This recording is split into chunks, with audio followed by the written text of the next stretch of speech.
श्री शिवाय नमस्तुभ्यं। हर हर महादेव। वरहानपुर मध्य प्रदेश में चल रही शिव महापुराण की कथा, अश्वत्थामा शिव महापुराण की कथा का आज 5वां दिन था, जो प्रदीप जी मिश्रा द्वारा बाँची जा रही थी। वह कथा का समापन हो गया है। उस कथा को अगर आपने आज नहीं सुना है तो उस कथा की सभी रास रसतत्व मैं आपको इस वीडियो में देने वाली हूँ। इस कथा की पत्र, उपाय और उपयोगी जानकारी मैं आपको इस वीडियो में दूंगी। अगर आपको इस वीडियो ज़रा भी लाभकारी लगे, उपयोगी लगे तो इस वीडियो को शेयर, लाइक और सब्सक्राइब ज़रूर करें। पहली जानकारी गुरुजी ने बताई कि विनय, निम्रता और विवेक, ये तीनों हमें संसार सागर में ऊपर उठने में मदद करता है। अगर आपके पास कितना भी धन हो, वैभव हो और आप में विनम्रता ना हो तो यह धन और वैभव आपके कोई काम का नहीं है। यहाँ चाहे हम बहुत ऊपर उठ जाएं, किसी भी ओहदे पर बैठ जाएं, कितने भी धनपति बन जाएं, पर चाहे हम कितने भी सुंदर हो, लेकिन अगर हमें विनम्रता या नहीं आती तो हम उसका सदुपयोग, उस सत्ता का, उस धन का, उस रूप का सदुपयोग करना नहीं जान सकते और इसमें कोई भी लाभ नहीं होता है। जब उसकी धन, उसका रूप, उसकी सत्ता चली जाती है तो जब तक उसके पास ये सब रहता है लोग उसकी सुनते हैं, और जब उसका धन, रूप और सत्ता चली जाती है तो लोग उसे कुछ भी नहीं समझते। अगली जानकारी गुरुजी ने दी कि जिस तरह सैनिक भूमि की रक्षा करता है, भारत के बॉर्डर पर खड़े होकर भारत की भूमि की रक्षा करता है, उसी तरह हमारे साधु संत तपस्वी भी राष्ट्र की रक्षा करते हैं। उसी तरह हमारे घर की जो माता होती है वो हमारे राष्ट्र की रक्षक ही कहलाती है, क्योंकि वह अपने बच्चों को अच्छे संस्कार देती है। जो संस्कारवान व्यक्ति होते हैं वह अपने राष्ट्र की भूमि की रक्षा करते हैं। अगली जानकारी गुरुजी ने दी कि अगर हम बच्चे को बाल्यावस्था में ही गीता, भगवत या शिव महापुराण की कथा सुनाते हैं, अगर वह गीता और शिव महापुराण की कथा को पढ़ता है तो वह बच्चा कभी भी संस्कार विहीन नहीं होता और बड़े होकर कभी भी अदालत में जाकर गीता पर हाथ रखकर कसम खाने की उसे नौबत नहीं आती। अगली जानकारी एक पत्र है जो अनुज राजकुमार जी वरहानपुर से लेकर आए। उन्होंने पत्र में लिखा कि मेरी बेटी का जन्म 11 जनवरी 2013 को हुआ था, जो कि एक विकलांग थी। डॉक्टरों को बहुत दिखाया, कई जगह पर उसका इलाज कराया, पर सभी डॉक्टरों ने कह दिया था कि इसका माइंड काम नहीं करेगा, ये कभी चलेगी नहीं, इसके मुंह से यूं ही लाल गिरती रहेगी और यह हमेशा विकलांग ही रहेगी। सब जगह डॉक्टरों को दिखलाया और डॉक्टरों ने उसे विकलांगता का सर्टिफिकेट भी दे दिया था। हमने तो आस छोड़ दी थी गुरुजी। फिर एक दिन आपकी कथा सुनी और बाबा पर विश्वास किया, और बाबा पर विश्वास कर बेटी को मंदिर में ले जाकर दीवार के सहारे टेका देते और उसे जल, वहीं पर बाबा को जल चढ़ाकर उसे पिलाते, बेलपत्री पीस कर खिला देते, रोज़ उसे मंदिर में ले जाकर छोड़ते और जल पिलाते, बेलपत्री खिलाते। एक दिन मन में आया, शिव पर विश्वास कर शिव पर जल चढ़ाया और बेलपत्री चढ़ाई और उसी जल को बच्ची को पिलाया और उसके पाँव पे लगाया, बेलपत्री खिलाई और उसे दीवार के सहारे टेक कर खड़ा कर दिया, पर मेरी बच्ची खड़ी नहीं हुई, वह गिर गई। फिर उसी समय जल चढ़ाया, फिर वही उस जल को लाकर उसके पाँव पे लगाया, उसे फिर खड़ा किया, पर वो फिर भी गिर गई गुरुजी।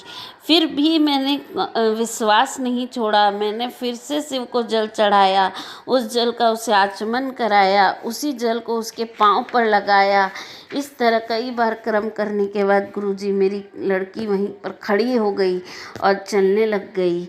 मेरी बेटी अब धीरे धीरे इस क्रम से ठीक हो गई है गुरुजी। वह धीरे धीरे चलने भी लगी है और उसका माइंड भी थोड़ा थोड़ा काम करने लगा है।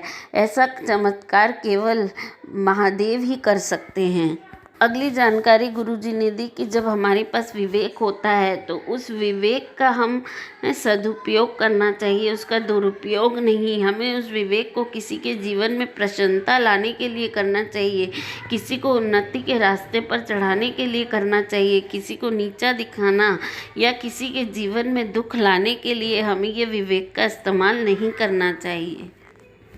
अगली जानकारी गुरुजी ने दी कि हमारे बच्चे चाहे बड़ी स्कूल में पढ़े, चाहे सरकारी स्कूल में, चाहे वह कैसा भी स्कूल हो, परंतु हमें बच्चों को बड़ी स्कूलों में जाते देखकर गर्व नहीं करना चाहिए। बच्चों में संस्कार होने चाहिए, उस संस्कार से ही बच्चे बड़े होते हैं। ऐसी बड़ी स्कूलों का भी क्या फ़ायदा जो बड़े बुढ़ापे में अपने माँ बाप को ही छोड़कर चले जाते हैं। अगली जानकारी एक पत्र है जो वंदना जी भरत पवार महाराष्ट्र से लेकर आई। उन्होंने कहा कि मेरे बेटे को 9 साल हो मेरी बेटे की शादी को 9 साल हो गया था और उसके कोई बच्चा नहीं था। बहुत इलाज कराया, कई डॉक्टरों को दिखाया, इलाज भी बहुत करवाए, पर कोई फ़र्क नहीं हुआ, उसकी संतान न हुई। बल्कि इलाज कराते कराते उसका मासिक धर्म भी आना बंद हो गया था। फिर किसी ने बताया कि सीहोर वाले गुरुजी की कथा आती है, उस कथा को सुनो। और उस कथा में गुरुजी आंकड़े की जड़ का उपाय बताते हैं। तुम रुका जी का नाम लेकर कमर में बांधने के लिए वह करो, पशुपति व्रत करो।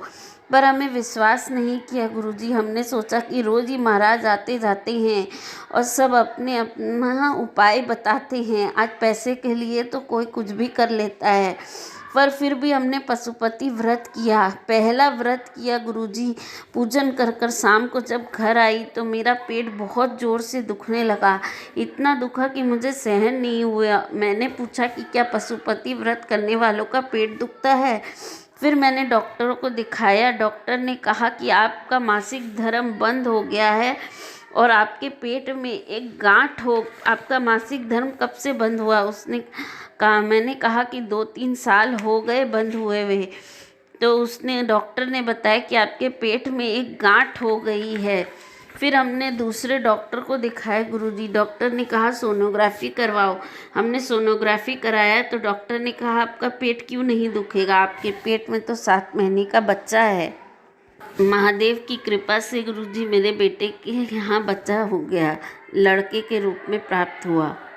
अगली जानकारी गुरुजी ने दी कि पर स्त्री और पर धन आपके पतन का कारण होता है।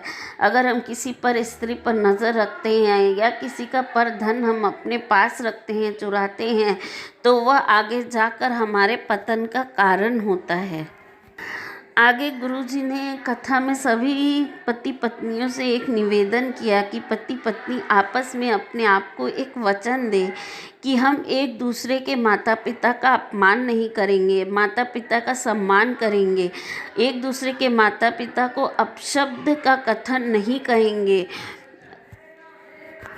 अगली जानकारी गुरुजी ने दी कि मकान कैसा भी हो पर उसमें प्रेम होना चाहिए और मसान कैसी भी हो उसमें अग्नि होनी चाहिए।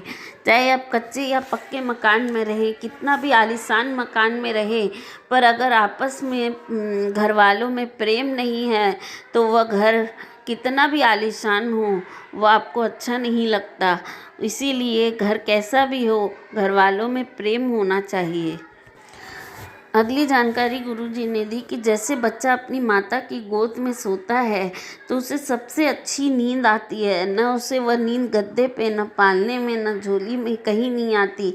माता की गोद में वह प्रसन्नतापूर्वक सोता है। उसी तरह जब हम परमात्मा के मंदिर जाते हैं, गुरु की शरणागति में जाते हैं, तो हमें भी निर्भय हो जाना चाहिए और अपना सब दुख और भरोसा परमात्मा को सौंप देना चाहिए।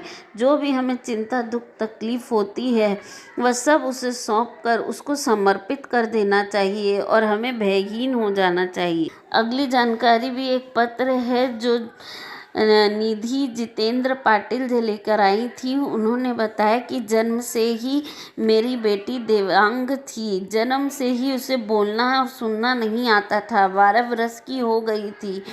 फिर किसी ने कहा कि शिव के मंदिर जाकर इसे शिव का जल चढ़ाओ, बेलपत्री जल चढ़ाओ, उसका आचमन कराओ, बेलपत्री खिलाओ और उसे पशुपति व्रत कराओ। पर गुरुजी मेरी बेटी कान की मशीन भी 2-2 3-3 घर में पड़ी थी, उससे भी वह सुन नहीं सकती थी। बेटी के हाथ से हमने जल चढ़वाया और बेलपत्री लेकर उसके कान में लगाकर फिर वही बेलपत्री को उसे खिला देते। बच्ची थी तो उससे पशुपति व्रत कैसे करवाते। उसकी माँ ने पशुपति व्रत किया और गुरुजी अब मेरी बेटी थोड़ी थोड़ी सुनने लगी है और जो मेरी बेटी बिल्कुल बोल नहीं पाती थी वह श्री शिवाय नमस्तुभ्य का उच्चारण थोड़ा थोड़ा करने लगी है।